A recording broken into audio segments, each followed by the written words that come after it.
Sweet. Hey guys, I'm here with Evan Killjoy. How are you, bro? I'm good, man. How you doing? Good, man. Welcome. Thank you. So how's the festival been so far for you? It's been awesome. I've been here for about 4 days now. Turned up before anyone else turned up and helped set up. And it's been beautiful, sunny, 30-degree days every day, and almost too hot. It's like, couldn't have wished for better weather, but it's almost been too good. Yeah. Is there any sort of specific reason that you decided to just do the one New Year's festival? Consistently over the last kind of 7 to 8 years, I've worked more and more over the New Year's period, to the point where last year I played 5 gigs in 4 days, and included flying to Australia and playing over there as well. And I remember coming to FET last year and seeing so many of my friends who I didn't really get a chance to catch up with. I just turned up, played and left because I had to get to another gig. And I was like, I'm not having fun. So this year I decided we'd come down early, we'd camp, we'll hang out with everyone because so many of my friends are here. And we'll hang out from woe to go and camp and muck it and be a punter, and it's all good. Sweet, man. So what have been some of the highlights of it so far? The highlights. Catch Fire were awesome. I've actually been getting into the reggae and dub this time around, like more than the drum and bass. The drum and bass is all still good, but I think it's just something a little bit different. I've never really been into reggae that much, but Catch Fire were awesome. House of Shem were awesome today. Open Souls were cool. The set was cool that I played the other night. I mean, I'm just having fun hanging out. Yeah. So how would you compare the crowd here tonight to other FET crowds? To other New Year's crowds even? Well, to other New Year's crowds. The FET crowd rules. It's full of people who are just vibing, here for the same reason. Like, I haven't seen any dickheads, I haven't seen any fights. Everything seems really mellow and cool. Everyone's doing their own thing. It's not like most other festivals that happen at New Year's, which can get a little bit kind of yuck. Yeah. But it's real cool. And even though there's not as many people as were originally kind of expected at this, it's like really cool, like community vibe with everyone in the campgrounds and on the dance floor, so it's cool. Sick, man. So speaking about different crowds, what's the sort of, you play to a lot of university crowds, right? How does that rub up to playing like a normal club crowd, etc.? Yeah, I mean, it is different, like playing those orientation gigs and stuff. You're getting a lot of kids who are maybe away from home for the first time. They're like, 17, 18, 19, and they're just ready to go mental. And they're kind of up for anything, and it's cool because you just get to like play the music and they get to party. But there's nothing wrong with it. But yeah, it's kind of just a big crazy up for a crowd. Yeah. What are some of the more interesting stories from dealing with those who might not be so rehearsed with drum and bass culture or knowledge, etc.? I played a gig down at Refuel. I don't think it was for an orientation, but it was obviously school was in because there was a lot of young kids there, and there was this one lovely little lass, and she was standing there dancing up the front, and I played, I think, Pendulum Voodoo People remix, and she went mental. I was like, oh cool, she obviously likes this tune. And then a couple of tunes later, she comes up to me and she taps me on the shoulder and she says, excuse me, are you going to be playing any more drum and bass tonight? I got really confused. I was like, yeah, I've been playing drum and bass for the last hour and a half, and that's all I play is drum and bass. And she looked really confused. She was like, oh. She stepped back down. And then I was playing a Pendulum tune at the time. I think I was playing maybe something older. It might have been like Trailer Sevens or something like that. And she goes, are you going to play any more Pendulum tonight? And then I said, I'm actually playing Pendulum right now. And then she looked really confused again.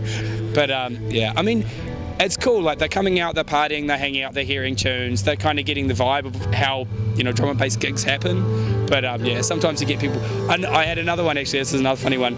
I was opening with Messiah in the States on not the last tour I did, but the tour before, and I had 2 guys who were hassling before I played the gig about which noisier tunes I had. Like, do you have this one? I'm like, I've never heard of that tune. They're like, yeah, it came out, or it came out on dub like 2 weeks ago, whatever. I'm like, oh, I've never heard of it. I played Messiah, and at the end of the set, they came up and they're like, what was that noisier sounding tune you opened with? And I was like, you mean Messiah? And they're like, who's he?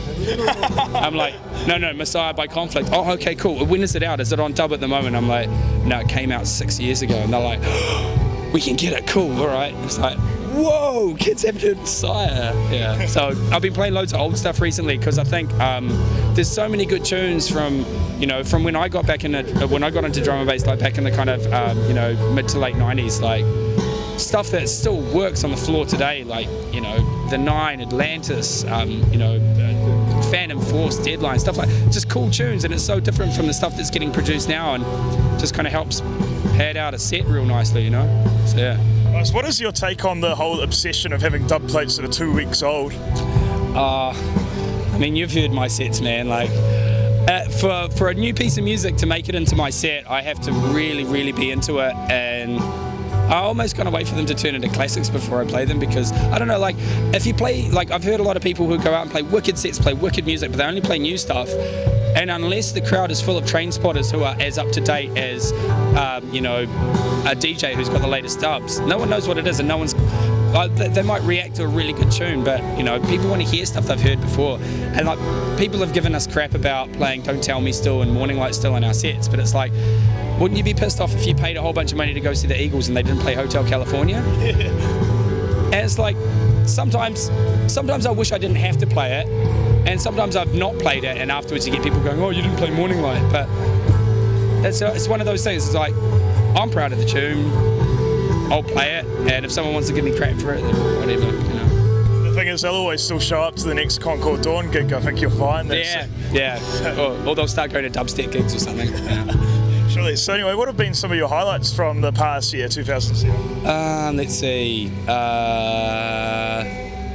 Playing in Canada in a couple of ski resorts was fun. Going snowboarding again for the first time in 11 years. Getting engaged to Sarah, my girlfriend, now fiance. And congrats. Thank you very much. And playing it fat. Yeah. Of course. So anyway, the question I forgot to ask you before with the uni gigs, I mean, I won't try and be offensive, but do you find that sometimes people mistake you because you're not the cliched drum and bass look? Yeah, it's kind of funny. I like that though. Sometimes it's nice to have a little bit of anonymity. You know, it's kind of funny, like walking around here. It's great that, you know, people know who you are, but sometimes you just want to get to the toilet and go to the toilet, and like when you've got 6 people stopping you going, hey man, and you don't want to be a dick and just like, yeah, whatever. So, you know, but yeah, it is kind of cool. Like, I don't grow my hair long and look like a bogan because I want to try and not look like a drum and bass DJ. I do it just because that's what I'm, or who I am. But it's kind of like, it's funny sometimes, promoters who have never met you before, like in other parts of the world, and you'll turn up at an airport and they're meant to be picking you up, and they think I look like the old press shot with the short hair and stuff, and they'll be looking for me and I'll be looking for them, and we would have walked past each other 3 or 4 times. Yeah, it's kind of funny. Yeah, they need those little signs that the corporate taxi drivers. I've been trying to say, but you know, everyone's like, oh, you feel like a dick standing there with a sign. It's like, oh well. Helps you find someone half an hour quicker. Yeah. Yeah, I'm almost running out of questions. Yeah, so what are some of the things on the cards for 2008? 2008. It's actually kind of in a state of flux for me at the moment. I've been doing lots of work for other artists, like doing lots of mixing and mastering, which I'm really into. Probably going to work with loads of other artists, do lots of other collaborations. Matt's just got back into the country the other day, so we've got to catch up and talk about music and stuff in the future and figure out what's going on. There's no kind of definitive plan for 2008 pertaining to Concord Dawn, or even, you know, kind of what I'm up to. So we're just going to see what's happening. It's all kind of up in the air. Play it by ear, take it out how it comes. I look forward to seeing what you come up with in 2008. Cheers for talking to me. Thank you. Thanks. Can you look in the camera and go, I'm Evan Killjoy and drum and bass is serious business? Hi, I'm Evan Killjoy from Concord Dawn, and drum and bass is serious business.